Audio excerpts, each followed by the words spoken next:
रुचि सक्सेना भारतीय विश्वविद्यालय से हिंदी विभाग से आपको बताना चाहती हूँ हिंदी में अनुसंधान का क्या महत्व है। उसके सबसे पहले पॉइंट है अनुसंधान की आवश्यकता। हमको आवश्यकता ही क्यों पड़ी अनुसंधान करने के लिए? प्रकृति का नियम है कि हमको आगे बढ़ते जाना है। यदि अनुसंधान नहीं होगा तो हमारी प्रगति ही रुक जाएगी। तो सबसे पहले हम आपको बताएंगे अनुसंधान है क्या चीज। अनुसंधान अनु और संधान दो चीजों से मिलकर बना है। अनु का मतलब होता है सूक्ष्म और संधान का मतलब होता है खोज। हम सूक्ष्म से सूक्ष्म विषय के अंदर जाएं और उसका खोज करें, वो उसे अनुसंधान कहते हैं। संस्कृत में इसको शोध कहते हैं। शोध का मतलब भी पवित्र होना, शोधन करना या किसी चीज को बहुत ही सफाई से किसी के सामने पेश करना। रिसर्च इंग्लिश में शब्द है। री पुनः और सर्च मीन्स खोज। सर्च पुनः खोज, जो चीज हो चुकी है उसकी पुनः खोज करना ही रिसर्च कहलाता है। अनुसंधान में भी वही चीज है जो हम ज्ञात को और ज्ञात करें, वो अनुसंधान होता है। आवश्यकता क्यों पड़ती है? क्योंकि हमको प्रकट नियम है कि हमें आगे बढ़ता रहना है, इसलिए हमें अनुसंधान की हर विषय में आवश्यकता पड़ती है। सूक्ष्मता पूर्वक अध्ययन करना और ज्ञान की पुनः खोज करना ही शोध कहलाता है।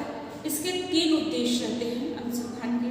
पहला है द रिजॉल्व ऑफ कंट्रोवर्सी, जो हमारे बीच में विवाद है किसी भी क्षेत्र में, उस विवाद पे हम अनुसंधान करें, उस विवाद को दूर करने के लिए, उस विवाद की सूक्ष्मता में जाने के लिए उस पर हम खोज करें। दूसरा है to fill up the gap in the knowledge, जो नॉलेज का गैप हो गया है, हमारे प्राचीन काल में है या उस पर शोध नहीं हुआ है और आज पे आ गया है, तो उस गैप को फिलअप करने के लिए हम उस पर अनुसंधान करते हैं। तीसरा आता है न्यू फील्ड। अभी हमने बताया आपको कि अनुसंधान जो होता है, जो हमें चीज ज्ञात होती है उसी को हम पुनः आगे बढ़ाएं या उसी पे रिसर्च करें, उसको हम अनुसंधान कहते हैं। पर कभी कभी परिस्थितियां ऐसी बनती हैं कि जिसमें हमें न्यू फील्ड पे भी रिसर्च करना पड़ता है। अभी इसका एग्जाम्पल हमारे सामने ताजा है कोरोना के लिए। जब कोरोना महामारी हमारे सामने आई तो हमारे पास उसके लिए कुछ भी चीज़ नहीं थी, ना दवाइयाँ थी, ना उसके टेस्टिंग का था। और उस महामारी में जब हमको रिसर्च करना पड़ा तो वो न्यू फील्ड के अंतर्गत वो रिसर्च आता है हमारा। अब अनुसंधान का अर्थ एवं स्वरूप, इसका अर्थ है कि जो व्यक्ति अपने ज्ञान के आधार पर अनुसंधान कार्य करें, पूर्ण करता है, उसे अनुसंधान कहते हैं। सफलतापूर्वक अध्ययन करना और ज्ञान की खोज करना अनुसंधान कहलाता है। आता है फिर अनुसंधान की परिभाषा। नए ज्ञान की खोज करना, पुराने ज्ञान का किया हुआ व्यवस्थित ज्ञान को व्यवस्थित करना ही शोध कहलाता है। ड्रबल के अनुसार स्वाभाविक घटनाओं का क्रमबद्ध, नियमित, अनुभाविक एवं आलोचनात्मक अध्ययन से बीच की कल्पित संबंधों के सिद्धांत एवं परिकल्पनाओं के द्वारा निर्देशित होता है, वो वैज्ञानिक शोध कहलाता है। तथ्यपरक ज्ञान के लिए किसी भी हम वैज्ञानिक रिसर्च कहेंगे तो उसमें तथ्य, हमारा एक मानव मन है जो हर चीज में एक तथ्य चाहता है कि किसी भी विषय का तथ्य जब तक हम किसी के सामने प्रस्तुत नहीं करते हैं तो वो उस चीज की सत्यता को नहीं मानता है। इसलिए जब भी हम कोई भी अनुसंधान करते हैं वो तथ्यपरक जरूर होना चाहिए और उसमें सबसे पहले आपकी क्रमबद्धता होनी चाहिए, क्रम से होना चाहिए। हम हिंदी में हैं, यदि अगर हम हिंदी में तुलसीदास को रिसर्च करते हैं तो अगर हम रिसर्च उसकी रामचरितमानस से स्टार्ट करते हैं कि रामचरितमानस में क्या है और उसको हम पहले सुंदरकांड या ऐसा कुछ ले लेते हैं तो वो क्रमबद्धता नहीं होगी। हमें तुलसी के विषय में बताना पड़ेगा, उसके बाद उसकी पूरी रामचरितमानस जहाँ से स्टार्ट हुई है उसके अंत तक क्रम से जाएंगे, तब हमें सही मायने में हमारी शोध कार्य सही होगा, क्योंकि उसमें एक लय और क्रम होना आवश्यक है। दूसरा आता है अनुभाविक, जो प्रयोग जो हम अनुभव से करते हैं उसका भी उसमें प्रयोग होना हमारा बहुत ज़रूरी है। वैज्ञानिक विधियों का तीसरा अर्थ है वैज्ञानिक विधि।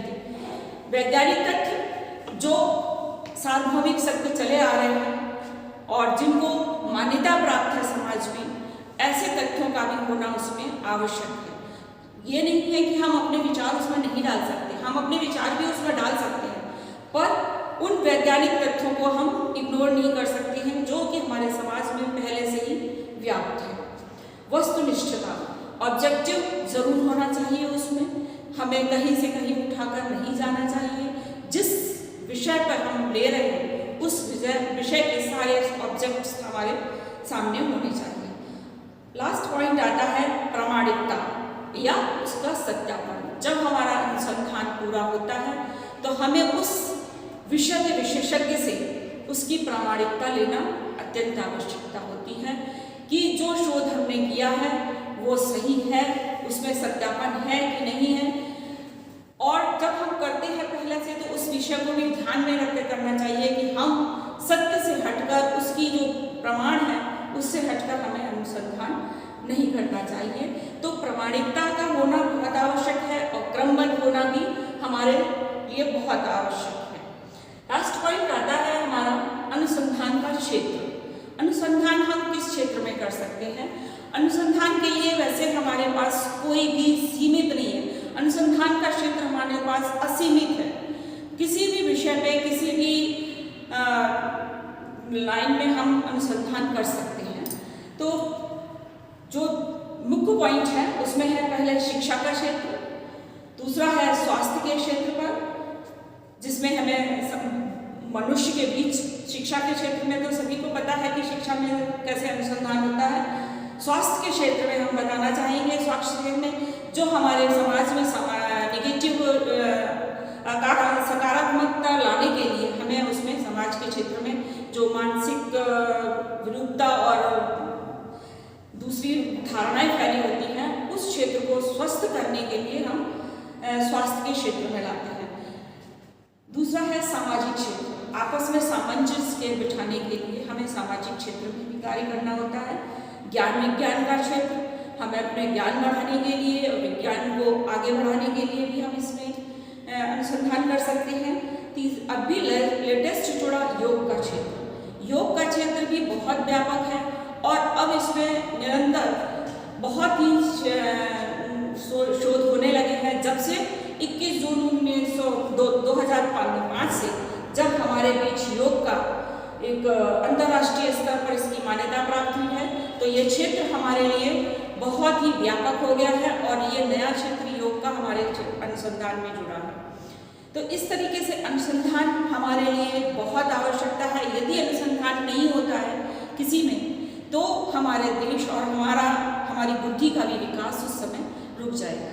ये अनुसंधान की आवश्यकता है। इसके बाद अगले टॉपिक में हम आपको वीडियो सेंड करेंगे। धन्यवाद।